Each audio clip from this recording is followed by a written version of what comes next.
Hello दोस्तों, आप सभी का स्वागत है आपके अपने चैनल जॉब जॉय में।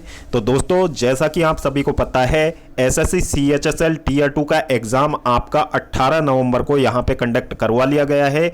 अब दोस्तों, एग्ज़ाम कंडक्ट होने के बाद में आपका आंसर की भी यहाँ पे ऑफिशियल आंसर की जारी हो चुकी है और ऑफिशियल आंसर की जारी होने के बाद में कैंडिडेट ने अपना रॉ स्कोर यहाँ पे कैलकुलेट कर लिया है। तो दोस्तों, रॉ स्कोर के बेसिस पे एग्ज़ाम का लेवल कैसा था, कैटेगरी वाइज सेफ स्कोर यहाँ पे कितना रह सकता है और क्या क्या चीज़ें हैं जो सीजीएल वाले कैंडिडेट को यहाँ पे ध्यान में रखनी है, जो सीजीएल टीयर 2 इस बार देने वाले हैं उन कैंडिडेट को कौन कौन सी बातों का यहाँ पे ध्यान में रखना है और पेपर का लेवल यहाँ पे किस तरीके का हो सकता है एसएससी सीजीएल टीयर 2 का, और यहाँ पे जो सीएचएसएल टीयर 2 है इसका रिजल्ट और जो प्रेफरेंस फॉर्म है वो यहाँ पे कब तक जारी हो सकता है। तो इन तमाम बिंदुओं पर हम डिटेल में बात करने वाले हैं इस वीडियो में। तो दोस्तों, पूरी जानकारी के लिए वीडियो को अंत तक जरूर देखें और अगर इससे पहले आप हमारे चैनल पर पहली बार विजिट कर रहे हो तो सभी सरकारी भर्तियों की लेटेस्ट और ऑथेंटिक अपडेट्स पाने के लिए हमारे चैनल को जरूर सब्सक्राइब करें, साथ ही बेल आइकन को भी प्रेस करें जिससे आने वाली वीडियोस की नोटिफिकेशन आपको समय पर मिलती रहे। अब दोस्तों, बात कर लेते हैं सबसे पहले वैकेंसीज की। तो दोस्तों, एसएससी सीएचएसएल भर्ती में अभी तक जो टेंटेटिव वैकेंसीज हैं आपकी 3712 वैकेंसीज यहां पे देखने को मिली हैं।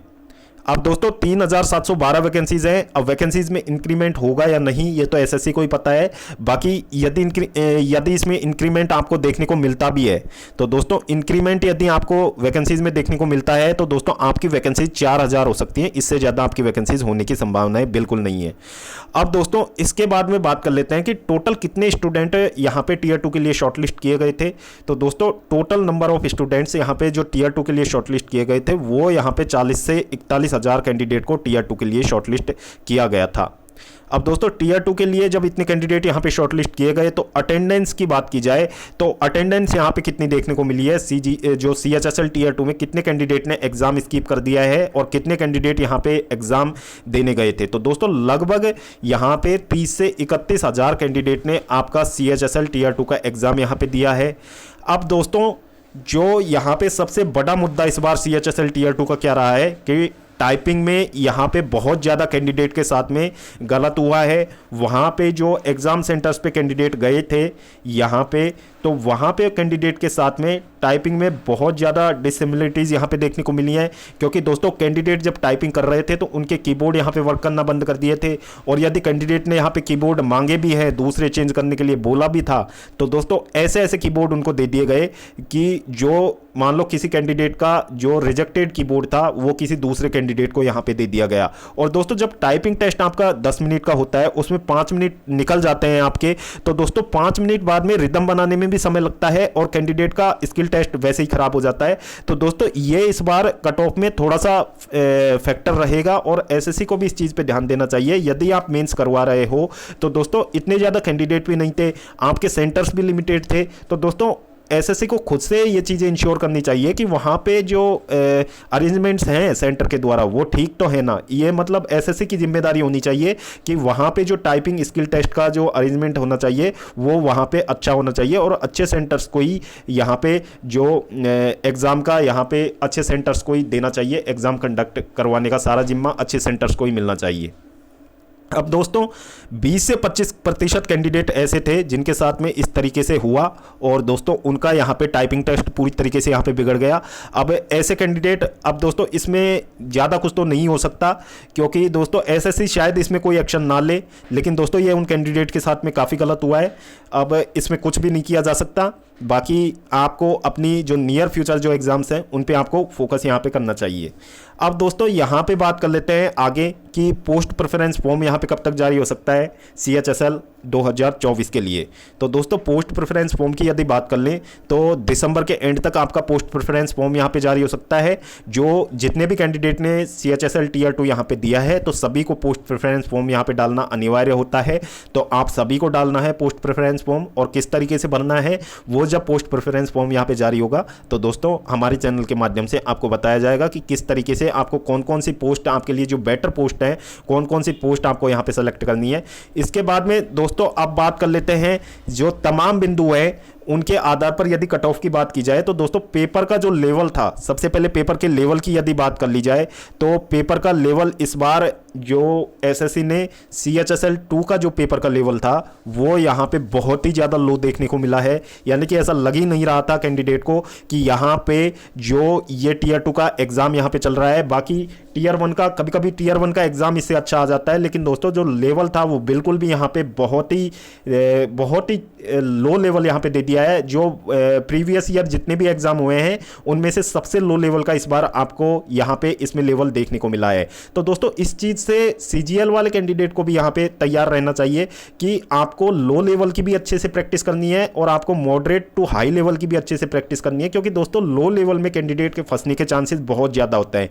क्योंकि दोस्तों लो लेवल में कैंडिडेट के पास सिली मिस्टेक्स के बहुत ज़्यादा चांसेस होते हैं। और दोस्तों एक भी क्वेश्चन यदि आपका गलत होता है वहाँ पे, तो दोस्तों एक भी क्वेश्चन आपका गलत होता है तो दोस्तों जो 4 दिन तैयारी करके जो कैंडिडेट आपका CHSL टीयर 2 देने आया है, जो भी एग्जाम है आपका देने आया है, तो दोस्तों वो आपसे आगे निकल जाता है। और आपने भले ही 1 साल से इसकी अच्छे से अच्छी मेहनत की है, लेकिन दोस्तों एक सिली मिस्टेक्स की वजह से आपका सिलेक्शन से आप उतना ही पीछे चले जाओगे। और दोस्तों जो कैंडिडेट 3 दिन में यहाँ पे तैयारी करके आ रहा है, यदि वो सिली मिस्टेक्स नहीं करता है तो दोस्तों वो सिलेक्शन के उतना ही पास यहाँ पे चला जाएगा।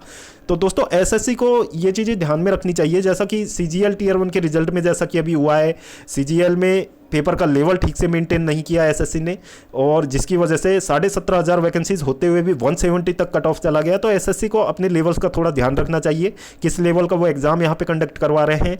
तो उन चीज़ों का एसएससी को ध्यान में रखते हुए यहाँ पे पेपर यहाँ पे सेट करना चाहिए। तो दोस्तों पेपर का लेवल बहुत ही ज़्यादा लो था। और दोस्तों इस बार कंप्यूटर भी यहाँ पे ज़्यादा इफेक्ट नहीं डालने वाला है, क्योंकि दोस्तों ऑलमोस्ट बहुत से कैंडिडेट का लगभग 10 से 5% कैंडिडेट ही ऐसे होंगे जिनका कंप्यूटर का यहाँ पे कंप्यूटर क्वालिफाई नहीं होगा, अदरवाइज सभी कैंडिडेट का यहाँ पे कंप्यूटर क्वालिफाई हो जाएगा। अब दोस्तों पेपर के लेवल को देखते हुए, एग्जाम में अटेंडेंसी को देखते हुए, और दोस्तों जो टाइपिंग का क्या इफेक्ट पड़ने वाला है उसको देखते हुए, यहाँ पे जो एक्सपेक्टेड कट ऑफ की यहाँ पे बात की जाए तो दोस्तों सबसे पहले तो जो एक्सपेक्टेड कट ऑफ में जो सबसे सटीक कट ऑफ यहाँ पे बताते हैं RB revolution Shubham Jain sir. तो दोस्तों उन्होंने भी अपना यहाँ पे जो एनालिसिस करके डिटेल में, और दोस्तों कट ऑफ उन्होंने यहाँ पे जारी कर दी है।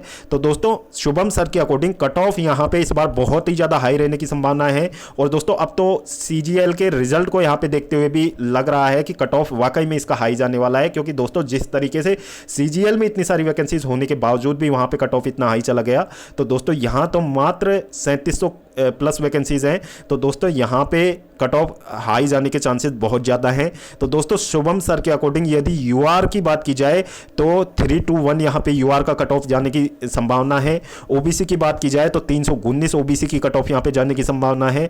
और दोस्तों EWS की बात की जाए तो 319 EWS की कट ऑफ यहाँ पे जाने की संभावना है।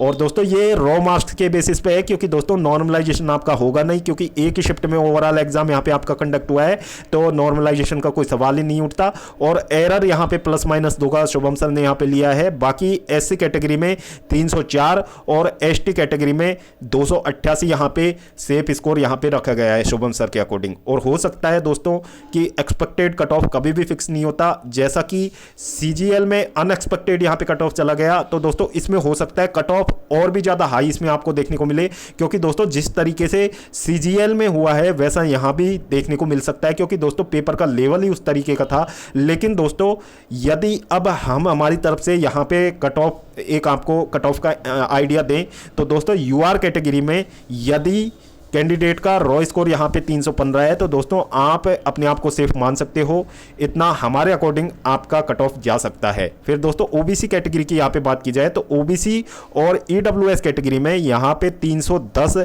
आप एक एक्सपेक्टेड सेफ स्कोर यहाँ पे मान सकते हो।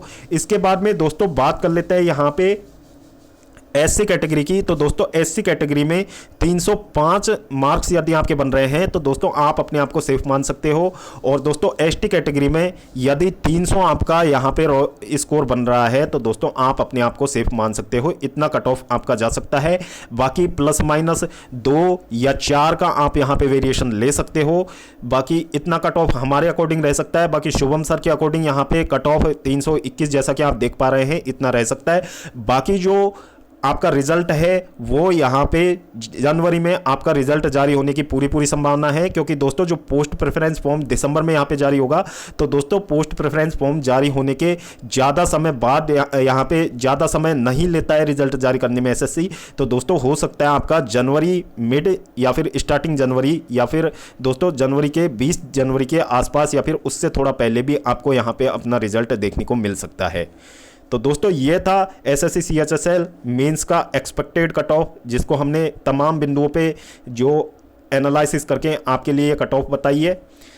बाकी वीडियो देखने के लिए आप सभी का धन्यवाद। यदि वीडियो पसंद आई हो तो वीडियो को लाइक करें और अपने दोस्तों के साथ जरूर शेयर करें। और अगर इससे पहले आप हमारे चैनल पर पहली बार विजिट कर रहे हो तो सभी सरकारी भर्तियों की लेटेस्ट और ऑथेंटिक अपडेट्स पाने के लिए हमारे चैनल को जरूर सब्सक्राइब करें, साथ ही बेल आइकन को भी प्रेस कर ले, जिससे आने वाली वीडियोज़ की नोटिफिकेशन आपको समय पर मिलती रहे। तो दोस्तों इस वीडियो में फिलहाल इतना ही। जल्द मिलते हैं एक और नई सरकारी भर्ती की लेटेस्ट और ऑथेंटिक अपडेट के साथ। तब तक के लिए स्वस्थ रहें, तंदुरुस्त रहें और अपनी फ्यूचर एग्जाम्स की प्रिपरेशंस को जारी रखें।